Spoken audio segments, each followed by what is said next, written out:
Alright, Q&A 15.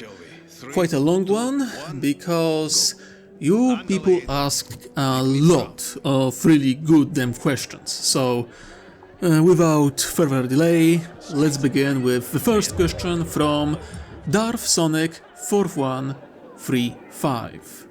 Q&A, do you think that the dark side could serve as a similar navigational hazard to warp-capable ships, the way demons did back in the Milky Way? Obviously not as bad, because the dark side isn't nearly as ubiquitous as chaos was back home, but if, say, a Blackthorn ship had a Gellar field malfunction over Korriban, would Darkseid be able to have a snack as a treat? Okay, a fun opening question, and the answer is more or less no. You know, chaos, or the warp, in 40k is far more, how to say, unstable. It bleeds very clearly into the real space. With the dark side, it bleeds into the real space as well. You can see it through corruption and mutation of wildlife, so this is still a thing, but it's usually not on the same scale, at least compared to the Chaos Worlds. So, in your scenario that a Gellar field failed near a dark side planet, like Korriban, it could cause some, negative emotions, fear, and other elements, but nothing I doubt it would manage to corrupt. Especially because, Korriban is dead, and was dead for around 1,000 years. There are worlds that are wounds in the Force.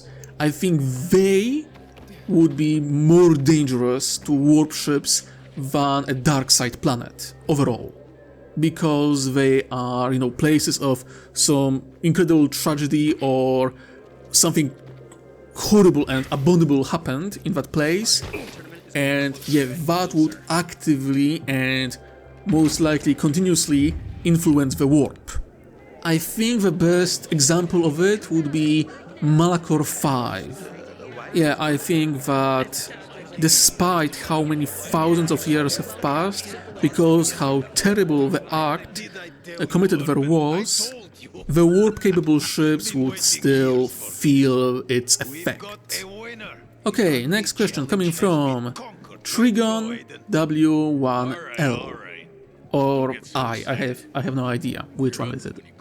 Anyway, Q&A, what do the almighty Eldari think about the various Force cults populating the Sky River galaxy? What do you think? They are space elves with ego big enough to flip the galactic disk. They think of them as little more as children playing at adulthood. Especially now, without being so restricted by Slaanesh, and mostly by their culture, the Eldar are above basically every single Force organization in the galaxy. I can assure you that, predictably, they are unimpressed. Okay, next question from Harris FU6296. Q&A. After witnessing the Tau and their allies absolutely crab-stomping their opponents, will Palpatine and Dooku allow the future CIS battle droids to have significantly better programming? At this point, it's not really place of Palpatine or Dooku to dictate that, and besides, the droids the Tau encountered are overall outdated. The most popular droid that they encountered is B1 battle droid, many of them, older models with minimal amount of autonomy and no independent thinking. They are no longer controlled by the master computer, because that was, pushed away after the defeat at Naboo, and they had some basic upgrades, but those upgrades are basically limited to if the main computer dies, the droids still can operate, even though they will operate on extremely basis or basic orders. So Sure, you can expect some upgrades in terms of software and some new droids to show up, but the droids from the Clone Wars will be still better than what they encountered now. Especially since I will be going more in the direction of a depiction of droids in the Legends, rather than the Clone Wars TV series. Because in Clone Wars, the TV series of course, they are, a joke, mostly, especially B1s. B1s are a comedic relief. In Legends, especially in comics, damn they are scary. In Legends, even though they aren't that impressive, the sheer number of them creates like a feeling compared to a Necron warrior phalanx. The endless wave of mechanical soldiers that have no soul and are designed specifically to destroy you. Of course, B1s are nowhere near Necron warriors, but still, so don't worry, the battle droids will be dangerous. The narrative wouldn't be fun if one side didn't have, any chance at all. In terms of, Battle of Ron, why it's so one-sided, well, you have, as you've seen in the battle, uncoordinated and ununited corporations and Outer Rim Warlord, which predictably aren't that well prepared to face a well-trained and professional Tau military. Okay, next question, questions from Ivan Torres, 641, and Saragusta. Both of them asked very similar question, that is, are there any elements that Phil Kelly wrote for Tau that I enjoy? And as Ivan Torres pointed out, I can't say that the best thing he did was to not write the Elemental Council or something like that. So first of all, Ivan, I am very, very disappointed that you stole my chance to, give that answer. So very cordial fuck you. But yeah, going to the question itself. And that was painful, because I know two elements that I did enjoy from a story I listened to not long ago. The Book of Martyrs. It's a Sisters of Battle group of stories, with Phil Kelly writing the second part about the battle sister who is captured by the Tau and, interrogated. And in their story were two elements that I did enjoy. First one, and it's element that I already used, is that the command center of a Tau had ability to make all the walls be see-through. So it was as if they were standing on thin air and just watching the battlefield within their mobile command base. And I used that in the last episode with the Bridge of the Eye of the Storm, where the captain can look directly down and see the destruction of where the Marrow Drinker hit the surface.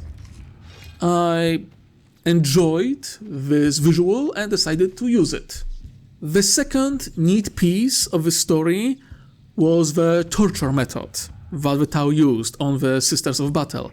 Specifically, they had several drones that kept emitting a buzzing or just very irritating sound the moment the sister tried to go to sleep, and they kept her awake for days, if not weeks. And those were the only two elements that I enjoyed of a story that I didn't finish because it was complete shit. And to just make you understand how shit it was, the Tau captured Sister of Battle and let her keep her power armor. She was still in fully operational power armor in her cell. Sure, when the shields were up, she couldn't break out, okay, and it was, painted at, oh yeah, this is like the sign of decency and honor. But yeah, we will allow you to keep your armor because we are so generous. And predictably, when something went wrong and the shields went down, she went on the rampage, and the moment it happened, I just cut the story. I couldn't finish because, I mean, Phil Kelly couldn't even figure out that the Tau, even if they let the Sister of Battle have her power armor, they would leave, an EMP device on her armor so they could disable it the moment something bad happened. Or a fucking plasma bomb. That could work too. It would be efficient. But, this is Phil Kelly, who we are talking about, and he couldn't write a compelling story even if his life depended on it.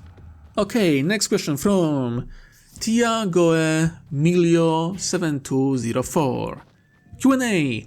Given the level of planning and manipulation the Tau put into practice, is there a chance they would allow some other worlds to join the Republic as a way to obtain more influence? No, absolutely not. Allowing even one Tau world to join the Republic would be seen as weakness, as the Commonwealth breaking apart and choosing, alternatives. Moreover, the quote-unquote democracy in the Republic is rigged. The game is rigged, and the Tau have no intention of playing the game. They have little to no chance winning. It's far more efficient for them to influence Republic worlds through diplomacy, trade, and even faith, rather than, joining the Republic. I mean, you see it already with how the Tau are making deals with corporations, so they could influence the Republic through them. If the Tau are to manipulate and influence the Republic, they will do so through the third parties, rather than directly. Think how Chief Palpatine operated in the Senate.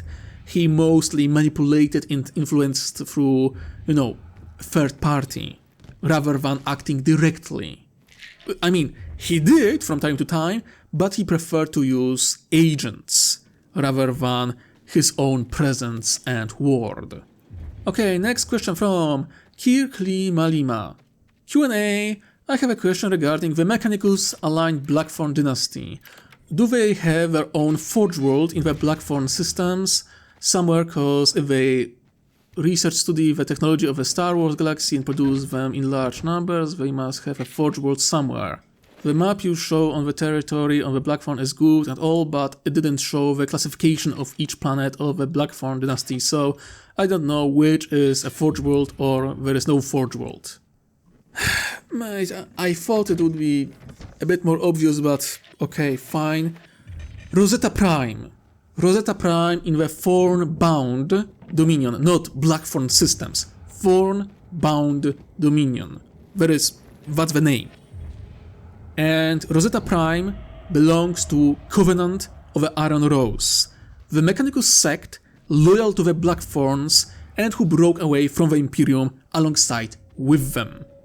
Now, Rosetta Prime is mostly ruins of an ancient and highly advanced human civilization that was lost during a rebellion during the Age of Strife. Rosetta Primus, the moon, is populated by survivors of that civil war, also highly advanced. The Mechanicus established a forge and a research outpost on that ruined planet. The reason why Herald of Prophet, this giant warship, belongs to the Blackthorns is because of technological discoveries on Rosetta Prime, and that the Rogue Trader dynasty gifted it to the Mechanicus. Mechanicus helped to restore Herald of Prophet because of wealth of knowledge and, elements of ancient humanity on Rosetta Prime. There wasn't an STC there, but a lot of archaeotech was discovered in the ruins of that world. And since then, Rosetta Prime was, you could say, a mini Forge world. At the time of the story, it expanded significantly. Like before, it was research outpost and a forge. Now, after a very long time, it expanded significantly and it's not yet a forge world, but that's like the final destination for that planet in the mind of the Covenant of the Iron Rose. As for your wondering if they will study Xenos technology, they are working with Tau. The Covenant of Iron Rose are not only Xenarites, so a cult very interested in Xenos technology, but they are heretics. Not the heresy of let's put demon into an engine, but they committed the heresy of innovation. It is a rather progressive cult of mechanicals in terms of seeking technological progress. There is a reason why Trios Cognis Cerberax, an Archmagos, looks relatively clean. Sure, he is weird, but you don't really get the same amount of body horror vibe as you would get from another typical Archmagos, yeah? If you want to know, the Covenant is quite influential in development of Gwivesa technology in the Commonwealth. For example, the heavy armor of a Thorn Guard with exoskeleton, that's their design. Their own not exactly power armor. The Gecko IFV and Saurus tank also were in part their designs. So yeah, they have a growing forge and research outpost on Rosetta Prime, and their goal is to turn it into a proper forge world, but they are nowhere near achieving that. That's beyond their capability as of now. Okay, next question from Joshua Sia Graves 5064. I hope I read your name right. Q&A. How would Hondo react to the Blackthorns if he encountered them? Would he make a deal with them or join them for more profit? I think he would know he can't fight them. Joining them doesn't fit his memo because he is a pirate king who likes his independence and autonomy, but I think he would make a deal. Be like something of a corsair, agent or a smuggler in their name. Look, Hondo Onaka is a greedy asshole. However, I think the moment he would see the size of Herald of Profit and realize that the last pirate who attacked not even Blackthorns but their ally had this warship come over their planet and rain hell upon it? Yeah, Hondo doesn't want that kind of smoke. So yeah, deals all around. Next question from Siamus Brennan C5I. Q&A. What would the Tau think about the Geonosians? Overall, unimpressed. A hive species that can't stop fighting each other to the point they are reduced to cheap labor for corporations, when, if they work together, they could be true, independent, manufacturing superpower in their own right, especially in the Outer Rim. And their industrial capability is impressive on its own. However, in general, Tau aren't impressed. Next question from Nikos. Q&A. Who is your favorite gloop shito? Yarel Poof, because of a robot chicken. That was a really neat question, Nikos. Thanks, but I like questions like that. A bit silly, but I enjoy it. Okay, next question from House Dark Steed. Q&A. What version of Count Dooku will you use? The racist infiltrator from Legends or the genuine bleeding heart he was in Tales of a Jedi? A bit of column A, a bit of column B. I like his depiction in the book Count Dooku Jedi Lost. So I think I will be going in that direction. Okay, next question from Human Supremacist. Well, now that's the name and a half to see under a Tau-themed crossover. Fine, okay. Q&A. First off, I just want to say well done on writing this crossover fanfic. It's fantastic. Keep it up. Well, thank you very much. I do try my best. My question is, back in the Milky Way galaxy, did Slaanesh have the most success on the Blackthorn dynasty in regards to the members falling to the influence of chaos? I will assume that you ask this question because you saw the Thorn Guard, who wear spikes and have purple armor. And I can tell you that that's a very silly question when you are talking about a dynasty called Black Thorns. You know, thorns have spikes, and purple is their color. This is a color of a dynasty. Black, purple and blue are the main colors of a core Blackthorn dynasty. I can tell you that the reason why the Thorn Guard, the elite force, has spikes or thorns on their armor, and why their war cry is Pierce and Prevail, has a historic meaning for that dynasty, for this unit. The war cry of the dynasty is in fact We Bloom in Blood. Pierce and Prevail is exclusive to the Thorn Guard. That's a cute little detail.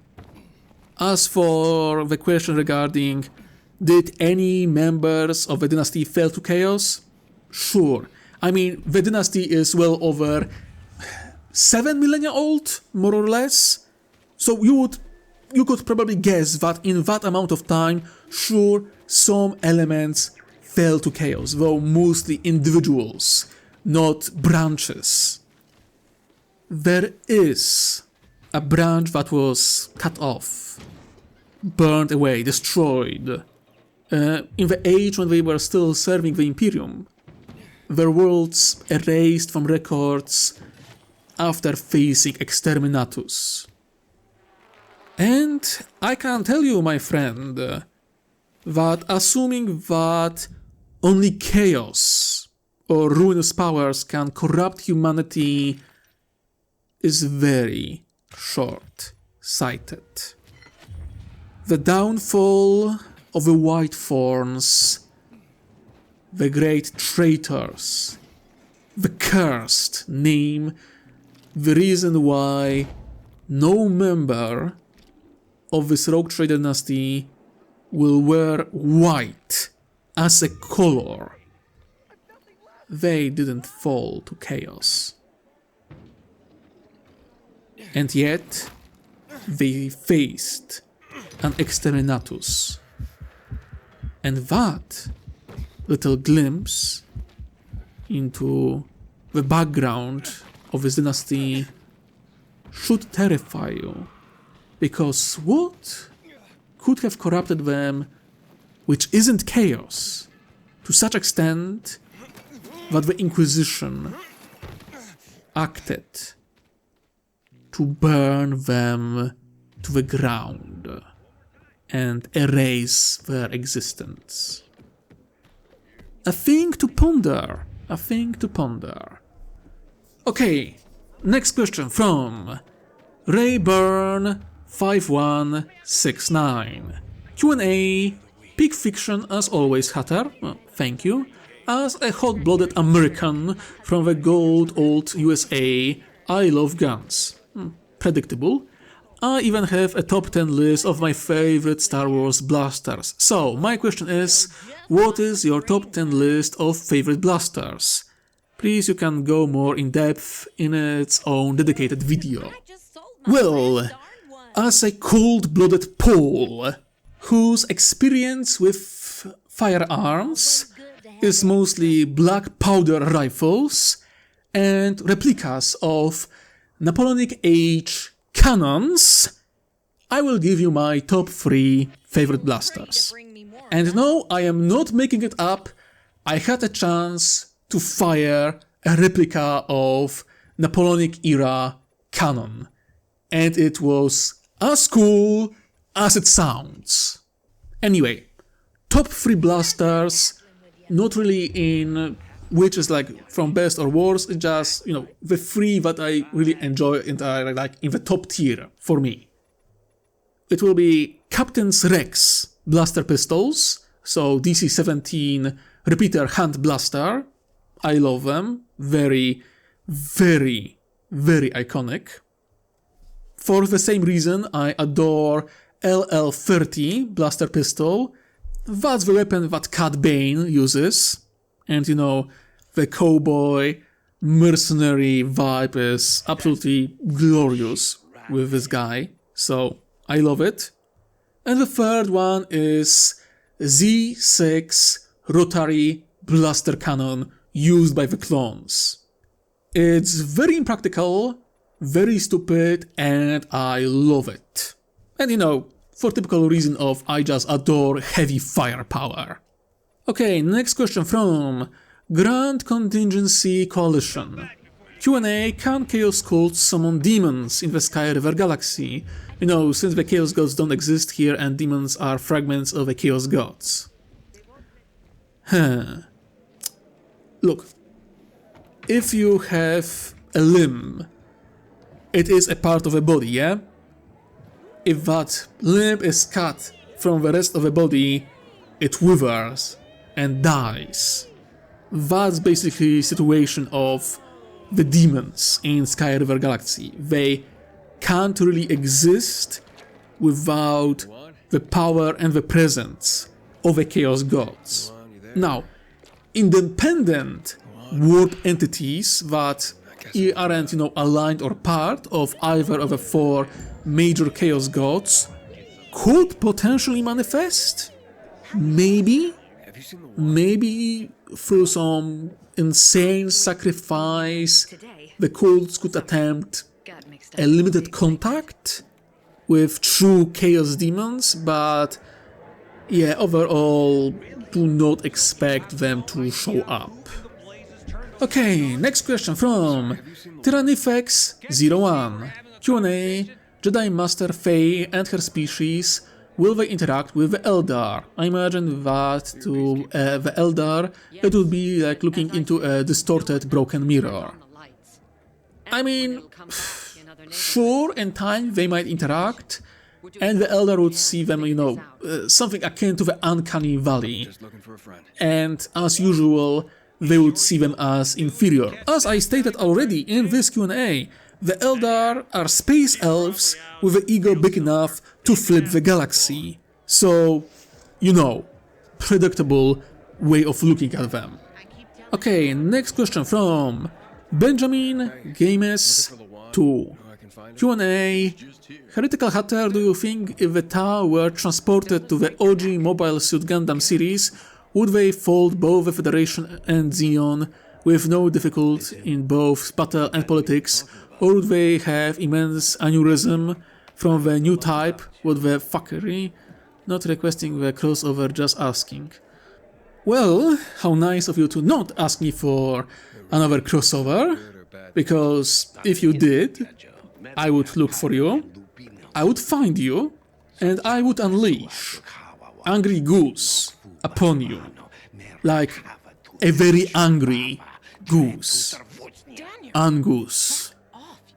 Anyway, answering your question, Gundam power scaling is all over the damn place. I mean, depending on which series you look at, even the OG, some power scaling is just all over the damn place. It's hard to figure out what exactly those Gundams or warships are capable of. But overall, the entirety of the Gundam series is, located in a singular star system. And usually, majority of a war happens on one planet. That is laughably small scale compared to, the wars that the Tau experience. I think by the sheer numbers alone, Tau can cramp stomp both factions in basically a blink of an eye. And new types are dangerous. However, I don't think they are that different from Titan Princeps in terms of their ability to control giant machines, or their willpower and strange abilities. I'm not going into detail, but I think the Tau would still encounter difficulties because of how convoluted and crazy the world of Gundam is, but they would manage. Okay, next question from Brian McClure 2220. Q&A. A follow-up to my last question. Best roast I ever had, by the way, seriously, I took notes. Well, it's nice for you to take the roast in good spirits. Given what you said in your reply about wanting to shed more light onto the forgotten parts of the Imperium, is there above 10% chance that we could see some attention given to the non-militant factions of the Imperium as they interact with the Star Wars galaxy and the Tau, such as Navis Nobilitae, House or the Order Famulus and other non-militant sisters? Yeah, without a doubt. As you probably noticed in the story, I don't really go that hard into, taking two figurines and just smashing them together. I am not into just endless battles. I go more in the direction of a Game of Thrones, with intrigue, political deals, backstabbing, influence, blah blah blah. I want to get something akin to a Cold War story, with, spies, influences, diplomatic dealings. So yeah, in those situations, the non-militant factions of the Imperium and other 40k factions will play a role. So yeah, without a doubt, I would say that there is a 95% chance that we will see interactions with those non-militant or less militant factions of the Imperium. Okay, next question from TN Bluetick 231. Q&A. How many member worlds of the Republic are actually republics or democracies themselves? It seems every major world is some form of monarchy, oligarchy or dictatorship. Even Alderaan was a monarchy, and if I remember right, Bail was appointed to a senator position instead of being elected. Look, I have no idea, mate. You need to ask, Star Wars lore specialists. I think that Artificial Dragon at Can Mayonnaise Kill a Jedi podcast could answer that question. I don't feel qualified. But yeah, the Republic is a mess, and many different governments are part of it. And the United Kingdom is technically a monarchy, a parliamentary monarchy, so there is, monarchy and democracy side by side. So I think that if I remember correctly, Alderaan is parliamentary monarchy, and Naboo is elective monarchy. Like Padme was elected a queen, she served for some years, and then she became senator, and someone else became a queen. So, not all monarchies are, undemocratic in our understanding, but on the other hand, there are corporations and dictatorships, so, you know, convoluted mess. The Republic in the nutshell. Okay, next question from Psab950. Q&A. You already gave a wonderful answer to a similar question of mine from last episode, so here is the sequel.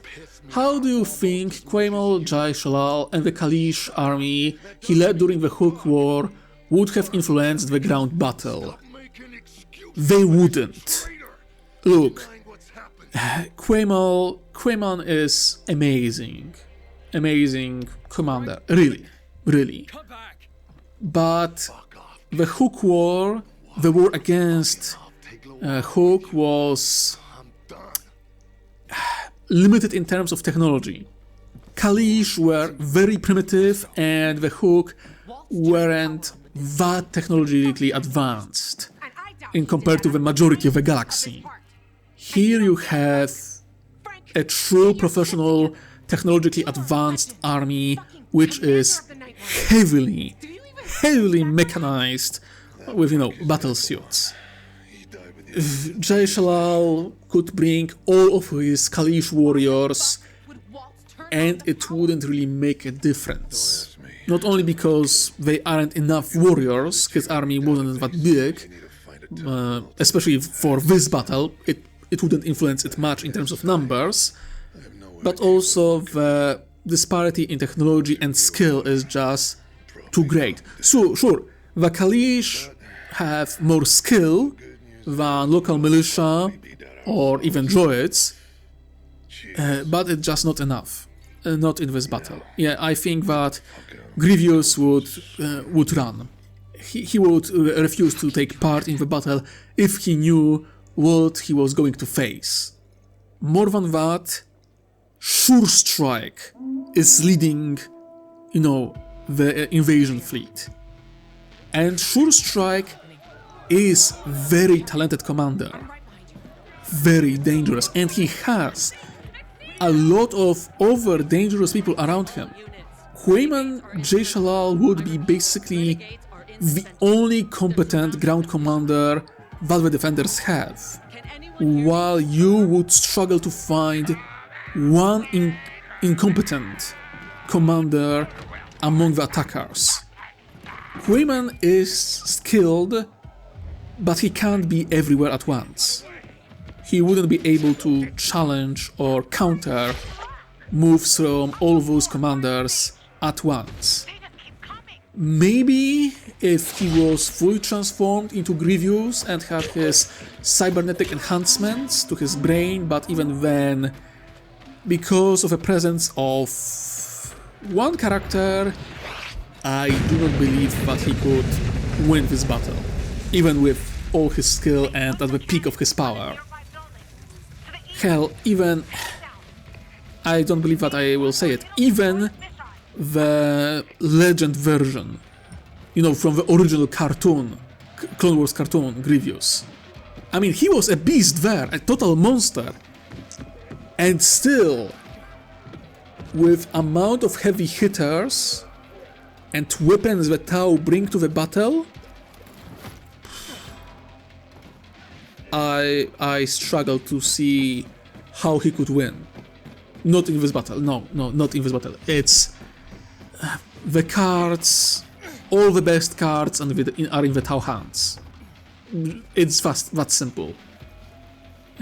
I think he would recognize that the game is rigged and not in his favor and would dip from the battle. That's the best answer I can give, mate. When the defenders had some chance in terms of void battle, at this point there is no doubt who will win Battle of Rune. It will be... You are not ready of how one-sided that battle will be. You might think you are, but you are not. Okay, next question from Sam PB8. Q&A. Would the Wookiees be open to joining the Tau if the Tau were help them deal with Trandoshan's raids on Kashyyyk? The Wookiees would be a huge asset for the Tau, both because of their strength and technical skill and Kashyyyk key position in the mid-rim. Joining? Unlikely. Kashyyyk is way too far for them to become a part of the Commonwealth. But some kind of pact, cooperation, an alliance? Sure, that could work. Also because of interactions with, very many bizarre species, you could expect the Tau wouldn't be as dismissive of Wookiees as many other civilizations in Star Wars. I mean, Earthcast would fall in love with those furry bastards. I mean, they would salivate over their designs, technology, and architecture. I mean, Wookiees are very skilled in that. And the Earthcast, with their style of building to be, united with nature, they would adore Wookiees' designs. Adore them completely. And that just the Earthcast. The Firecast, predictably, would respect them as warriors, because Wookiees are absolutely terrifying as warriors. The Kroot would adore Wookiees, and would be impressed how they manage to balance between nature and technology within their society, something that the Kroot are struggling with to this day, and Wookiees seemingly manage to find balance, harmony between the two. Very impressive. And hell, the Aircast would respect their navigation data and abilities. I mean, Tau would like Wookiees, and they would seek an alliance with them. And predictably, they wouldn't like Trandoshans, so an alliance or a pact, specifically between the Tau or the Commonwealth and the Wookiees, is basically a certainty. A predictable one, all things considered.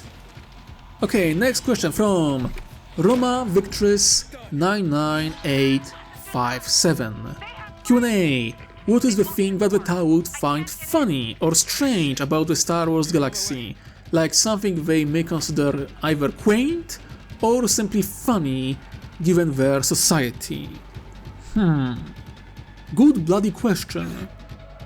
I think most of their confusion or strangeness would be connected to hyperspace travel and hyperspace comms. Like, in this galaxy, you are able to go across the galaxy in a week or two, depending on the class of your hyperdrive, and you can communicate with each other instantly at insane distances. And yet, somehow, you still struggle with supply and demand. The Tau, without any of those technologies, managed to become a post-scarcity society. And despite all advantages the Republic possess, they fail to get even close to that. So I think that's a big thing. The other one would be the Jedi Order as a whole. I mean, it's a bizarre, a semi-religious warrior cult order organization that is both above, part, and beneath the Republic and the society of the galaxy or of the Republic. Like, in terms of morality and mystic power, they are seen as something above the Republic and society. In terms of organization, they are, part of the Republic, without a doubt, and they take members from the society. And without a doubt, they have significant influence over the Republic and the society at large. However, despite all of this, they are beneath the Senate because they serve it. And they are, through their self-imposed rules, they are largely isolated from the society they serve. That's bizarre. Yeah, I think the most quaint, strange and bizarre thing the Tau would see in Star Wars Galaxy would be the position and influence of the Jedi Order and similar Force-using organizations. They would be confused because, you know, in 40k, psychers rarely have this level of reverence, power, and influence. Because, you know, if a psyker casts a spell wrong, a greater demon crawls out of their asshole and kills entire planet. So, you know, differences. Alright, last question from Thermo Nuke. Q&A: what will be in the next great storm the Eldar were talking about? Entire hive fleets, orc wargs, Necron dynasties, Imperial crusades? I must know. Very well. It is a bit of a spoiler, but I will tell you. The entirety of Equestria will be displaced into the Sky River Galaxy.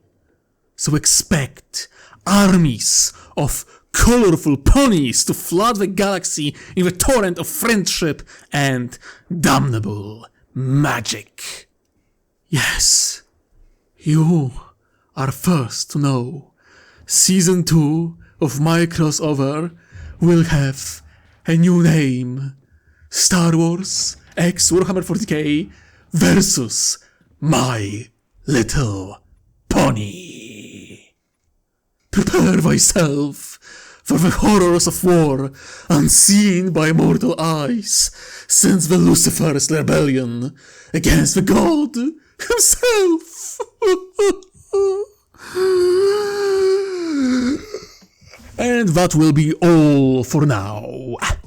We'll be making another small video for your pleasure, a non-script video, something I haven't done in a while, a little rant, if you will, and then I will be moving on to the next of your Homebrews episodes. If you can, support me through Patreon, or, if you prefer, donate to the art budget on Ko-fi. The more money we gather, the more art I can commission for Season 2, and some pieces are already in the works. Remember to like, comment, subscribe, and ring that bell. And, as always, stay tuned and stay safe out there.